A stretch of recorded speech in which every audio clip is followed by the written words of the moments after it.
திருச்செந்தூரில் இருந்து தூத்துக்குடிக்கு சென்ற பேருந்தில் ₹180 கட்டணம் வசூலிக்கப்பட்டதால் பயணி நடத்துனருடன் வாக்குவாதத்தில் ஈடுபட்டார்.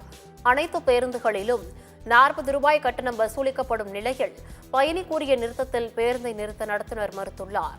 மேலும் மதுரைக்கு ₹180 டிக்கெட் எடுத்து தூத்துக்குடியில் இறங்கிக் கொள்ளுங்கள் என்று கூறியுள்ளார்.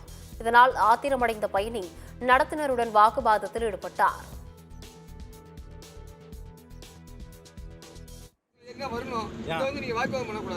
வாக்குவாதம் யார் சார் பண்ணா? நீங்க தான் சார் வாக்குவாதம் பண்றீங்க. நான் சொன்னேன்ல, ஐயா இது திருச்சி போற பஸ் திருச்சி பாதையில ஏறிக்குன்னு சொல்றேன். சரி, நீங்க ஏறிட்டு பண்ணா நான் என்ன பண்றது? சரி, ஸ்பிக் கேட்டேன்ல, சொல்லுங்க. ஸ்பிக் கேட்டேனா? நான் தெரியாட்டல, ஒரே இல்ல புத்தி நிக்காண்டா தெரியாட்ட. நிக்காதுன்னு சொல்லிட்டீங்க, தெரியாதுன்னு சொல்லிட்டீங்க.